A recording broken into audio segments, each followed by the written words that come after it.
T'as loupé les cryptos sur l'intelligence artificielle qui ont explosé, t'as loupé la hausse du Bitcoin, ne loupe pas ce prochain secteur qui pourrait exploser prochainement et je vais bien entendu parler des RWA, Real World Assets, donc traduit en français actifs de la vraie vie. J'en parle déjà depuis un petit moment sur ma chaîne et je vais bien entendu me pencher en détail dessus et c'est probablement les amis le meilleur moment de se pencher sur les RWA. Je vais vous expliquer pourquoi, je vais vous donner 2-3 petits crypto pépites, donc bref, accrochez-vous bien et avant d'enchaîner, pense bien à t'abonner à la chaîne, à liker la vidéo, c'est gratuit, ça prend 5 minutes et ça aidera énormément la chaîne à se développer, donc franchement ça peut être cool. Donc les RWA, qu'est-ce que c'est finalement? Donc ce sont des actifs physiques qui peuvent être tangibles, donc qu'on peut toucher, ou intangibles qu'on ne peut pas toucher, notamment comme de l'or, le marché de l'art, le marché de l'immobilier, les obligations d'État, bref. Donc on va prendre tous ces actifs là et on va venir les digitaliser sous forme de tokens, justement grâce à la blockchain. Et là tu vas me dire, mais Romain, pourquoi c'est si important? Est-ce qu'on s'en foutrait pas un peu?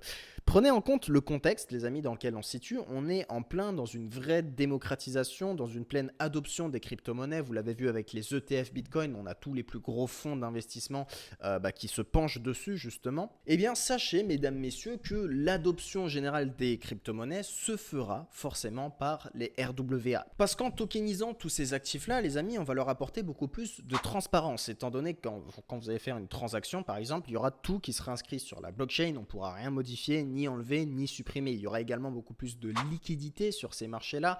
On a certains actifs qui sont illiquides, littéralement, comme le marché de l'immobilier ou même le marché de l'art.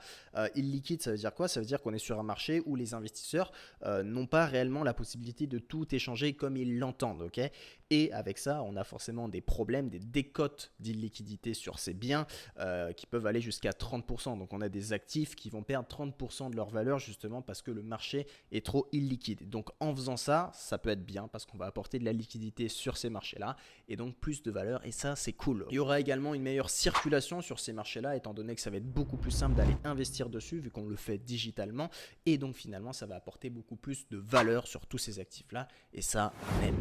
Pour vous donner un exemple précis pour que vous puissiez comprendre à quoi servent les RWA, je vais vous prendre le système monétaire classique. Donc le système monétaire, pour imprimer $1 par exemple, il fallait que le gouvernement américain détienne une certaine quantité équivalente en or. Okay, donc j'imprime $1, j'ai une certaine quantité d'or en poids dans mon coffre. Okay, ça a toujours fonctionné comme ça. Et ça empêchait justement les gouvernements d'imprimer de l'argent à gogo pour en faire perdre de la valeur. Donc voilà, ils devaient tout le temps avoir une quantité d'or équivalente dans le coffre. Et du coup, tout le système monétaire classique, même mondial, reposait sur la confiance envers les banques. Et en 1971, on a eu le président Nixon qui annonce qu'il en a absolument lui rien à foutre, étant donné que la guerre lui a coûté beaucoup trop cher, et donc il se met à imprimer du dollar à gogo. Résultat, allez voir le site www.whatthefuckhappenedin1971.com, je vous mets le truc là, et vous allez voir juste le bordel monstre que ça a pu créer suite à ça. Et ça, vous allez, franchement, je pense que vous allez vous marrer. Ça aurait pu être empêché si on avait tout tokenisé, si on avait tout mis sur une blockchain, il y aurait eu de la transparence. Et la transparence, c'est mieux que la confiance envers les banques. Donc maintenant, la question est de savoir qui se penche sur les RWA. Et là, on va se marrer parce qu'on a BlackRock, justement, qui lance son premier fonds tokenisé qui va s'appeler Build, basé sur Ethereum. Donc BlackRock se met à faire du RWA. On a HSBC également qui se met à faire de l'or tokenisé, c'est-à-dire qu'ils mettent leur lingot d'or dans la blockchain. On a également d'autres exemples avec JP Morgan, Morgan Stanley, BNP Paribas, bref, tous les plus gros mastodontes de la finance se penchent vers le RWA et je vous l'ai dit, le RWA, c'est ce qui va permettre l'adoption complète des crypto-monnaies dans le monde réel et donc il n'y a rien de plus prometteur que ce secteur selon moi et donc ça forcément on aime. Et ce qui est bien, c'est que le secteur n'en est qu'à ses débuts et le potentiel est juste monstrueux. Je vais vous montrer un article ici, on a la capitalisation actuelle des RWA qui est à 310 milliards de dollars et elle est estimée d'ici 2030 à 16 000 milliards de dollars. Donc ça représente un petit x50 en 6 ans. C'est plutôt pas mal, ok? Donc bien entendu, si on arrive à ces estimations selon les titres de Binance. Donc le pire, les amis, dans tout ça, c'est que les cryptos RWA n'ont même pas encore explosé. Elles sont quasiment toutes à plat et vous le savez, quand tout est à plat, c'est là où nous, on aime investir. Ça a été le cas notamment avec les cryptos sur l'intelligence artificielle. Je vous avais parlé notamment de FET, de Océan Render. Voilà, quand c'était à plat, on avait acheté, on aimait bien. Là, ça a explosé. Donc FET, je vous l'avais montré dans une vidéo, on l'avait chopé à 0,32 et quelques. Donc on est pratiquement sur plus 700%. on aime, c'est beau. Océan, pareil, j'étais rentré bon, sur le groupe privé, on l'avait donné, je sais plus combien on l'avait donné, mais voilà, 188%. Render, pareil. Donc toutes les cryptos IA ont un peu explosé, hein, quand vous voyez le plan que je montre à chaque fois. Donc là, bullrun, bear market, accumulation, distrib et bullrun. Donc elles ont quasiment toutes explosé. Maintenant, pour tous ceux qui ont loupé l'explosion sur les cryptos IA, alors je dis pas que c'est trop tard ou que ça va pas remonter davantage, mais bon, les points d'entrée ne sont plus forcément optimaux. On va se pencher notamment, les amis, maintenant sur les cryptos RWA et sans plus attendre, un peu d'analyse technique. Je vais vous montrer un peu les cryptos, comment ça fonctionne, ma stratégie, comment je l'utilise. J'ai déjà fait des vidéos dessus. Donc encore une fois, c'est très simple. On a, si je prends l'exemple de FET, le bull run, le bear market, l'accumulation, la distrib, et là on repart sur un bull run. Ok. Quand est-ce qu'on va partir sur un bull run? Lorsqu'on vient casser les fameux 0,25. Donc les 0,25, ce sont la ligne rouge que j'ai tracée juste ici.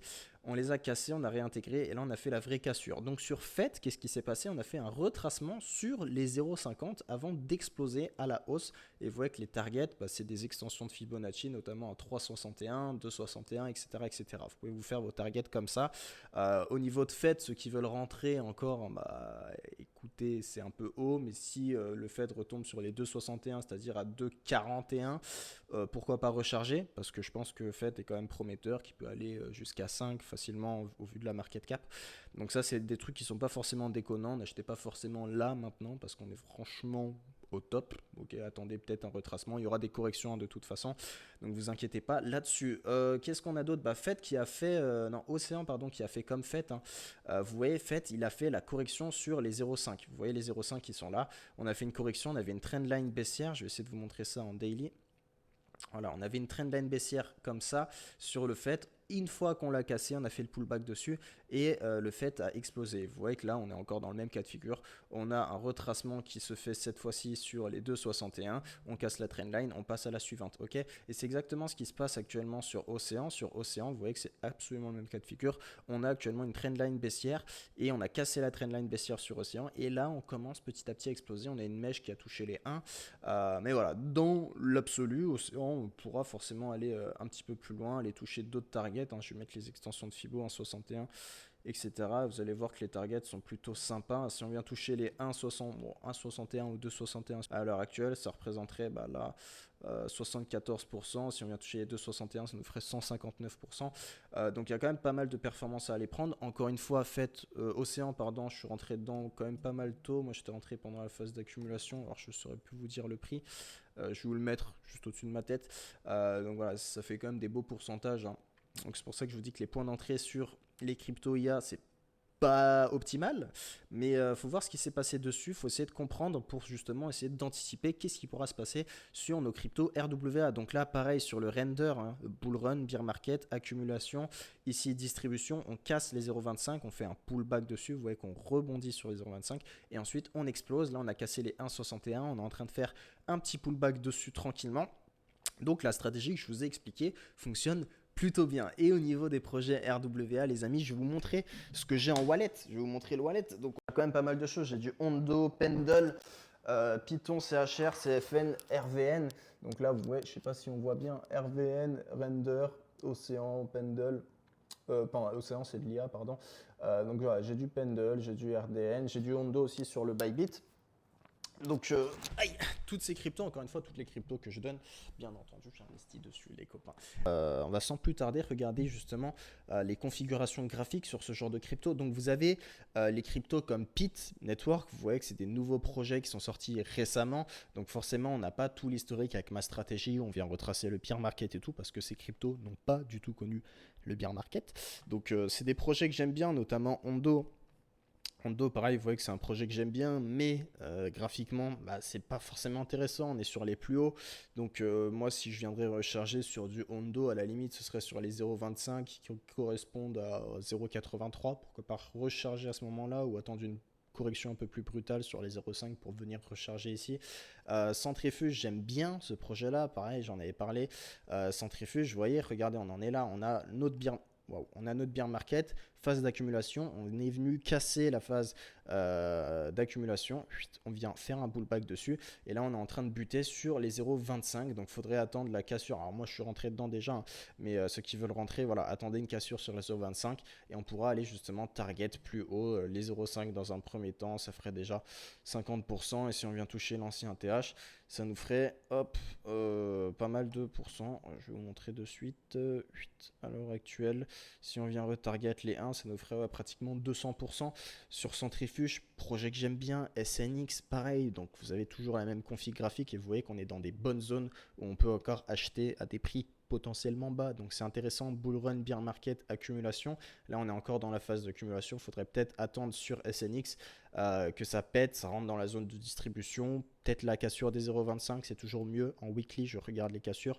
Donc si on a une bougie qui clôture au-dessus des 0,25 sur SNX, pourquoi pas. Ceux qui veulent rentrer dedans en plus agressif, pourquoi pas, le projet me plaît, pour ensuite aller target beaucoup plus haut. Donc ceux qui rentreraient, qui regardent ma vidéo, qui rentrent dessus, ça nous ferait 471% si on vient retaper la TH. RVN, projet que j'aime bien, pareil, bull run, bear market, accumulation. Vous voyez que là, on est en train d'essayer de casser ce haut de range en daily. RVN, c'est juste incroyable, c'est 33% aujourd'hui.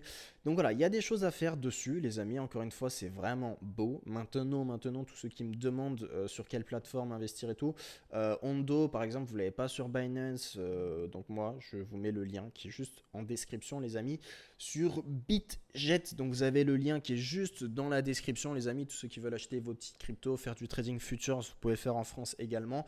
Sachez que BitJet, ceux qui ne savent pas, ceux qui ne connaissent pas, c'est quand même le 3e plus gros exchange en termes de volume derrière Binance et Bybit. Et Binance, Bybit, bon Bybit on peut plus faire de futures, Binance non plus.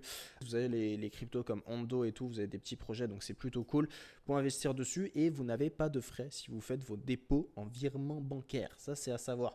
Donc voilà les amis, les petites cryptos que j'aime bien, je vous les partage, je vous les montre comme d'hab. On a Chromia aussi, CHR, faites attention, il y a 2 CHR, donc là c'est bien Chromia dont je parle, un projet RWA. Pareil, vous avez bull run, bear market, accumulation, donc là on a vraiment bien cassé la phase d'accumulation, le haut de range, et on vient refaire un pullback sur ce fameux niveau 0 avant de repartir. Donc là moi je suis déjà rentré sur Chromia, pour ceux qui le savent, je l'ai partagé. Donc on cassera les 0,25 et ensuite on ira chercher beaucoup plus haut. Donc là on a vraiment du potentiel sur ces cryptos qui n'ont pas encore pété. Et encore là je vous parle juste d'aller rechercher l'ancien TH, parce que si on parle d'aller beaucoup plus haut, chercher les 1,62 ou les 3,20, là on parle de, je vais vous donner l'exemple sur Chromia. Si sur Chromia à l'heure actuelle vous vous placez, on vient chercher de target des trucs à 3,60, ça nous ferait 891% de perf. Donc encore une fois, il y a du potentiel énorme sur toutes ces cryptos, sur le secteur des RWA de façon générale. Vous avez sûrement compris pourquoi pour moi c'est si important. Et bien entendu, pour que tous ces petits projets commencent à péter, il nous faudra bien entendu que le Bitcoin commence à remonter. Donc le Bitcoin, qu'est-ce qui se passe en weekly? Vous voyez qu'on a cassé le haut de range ici que j'ai mis. On est en train de faire le pullback sur le haut de range et de repartir tranquillement. Si je me mets en daily, vous voyez qu'on a cassé une petite trendline qui correspondait justement à un petit W. Voilà, juste ici le W, cassure de la neckline, donc de la ligne de coup. On est venu casser, faire le pullback et repartir. Donc les W, sauf, je suis pas fan de chartisme, hein, mais voilà, ça fonctionne de temps en temps. Si je prends la hauteur entre la ligne de coup et la première jambe et que je reporte à la cassure, vous voyez que l'objectif théorique il était là et il a bien été touché. Donc voilà, beau W sur le Bitcoin, pullback, on commence à repartir. Et sur du 1 heure, qu'est-ce qu'on a? On avait ça, c'était beau. Ceux qui connaissent pas les vagues de Wolf, les amis, je vous invite à vous pencher sur le sujet. J'ai déjà fait des vidéos dessus sur les vagues de Wolf, magnifique. 1, 2, 3, 4, 5. On a 1, 3 et 5 alignés à la baisse. Ce sont 3 creux baissiers. Vous voyez que là, j'ai ma mèche sur le 3. Et j'ai le point 4 entre le point 1 et le point 2. Donc généralement, au point 5, c'est là où ça pète et on va chercher pour objectif le point 4 et le point 2. Donc voilà, magnifique sur Bitcoin. Faudra continuer de monter sur Bitcoin pendant que la dominance baisse. La dominance, elle n'est pas encore décidée à baisser.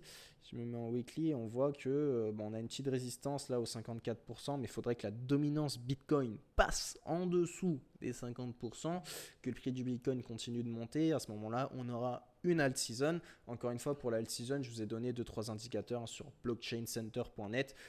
Quand on a l'indicateur au-dessus de 75, ça veut dire qu'on est en alt season, c'est-à-dire que 75% des crypto-monnaies sont plus performantes que le Bitcoin. Ok, c'est ça que ça veut dire en gros. Donc c'est un indicateur de alt season et encore une fois, pour l'instant, Bitcoin, ça commence à reprendre tranquillement, mais tout doucement. Vous voyez qu'on avait eu quand même ici sur les ETF pas mal de flow négatif, c'est-à-dire que les gens retiraient, vendaient plus de Bitcoin que n'en achetaient, pardon, via les ETF. Donc pendant un petit moment, je pense que c'était tous les particuliers qui commençaient à vendre et prendre leurs profits. Ils étaient rentrés vers 50, ça a monté à 70, ça a commencé à vendre. Et là, vous voyez que petit à petit, on commence à racheter un peu de Bitcoin. Donc faudra le temps qu'il faudra, les amis, pour que ce Bitcoin justement continue de monter et que la dominance baisse. Mais en tout cas, lorsqu'il y aura cette fameuse alt season que j'attends tant, les crypto IA pourront potentiellement exploser davantage. Maintenant, les crypto IA, j'en parle plus trop étant donné que on a déjà monté, on a déjà fait le plus gros de la performance, je pense qu'il a déjà été fait. Maintenant, la prochaine étape sur laquelle se tourner, pour moi, ça va être les RWA. Regardez Pendle qui est juste magnifique graphiquement. Bon, maintenant on est sur les tops, donc acheter maintenant peut-être pas. Mais voilà, vous avez des cryptos comme ça qui n'ont pas encore explosé. Les projets sont vraiment beaux, donc je vous invite à faire vos propres recherches. Encore une fois, ce n'est pas du conseil en investissement. Je vous partage juste tout ce que je fais dans le monde des crypto-monnaies. Et tous ceux qui me demandent à chaque fois sur quelle plateforme, vous avez le lien Bitget juste dans la description. C'était Romain les amis pour cette petite vidéo. Je vous laisse là-dessus. Bisous à tous, prenez soin de vous. Ciao ciao.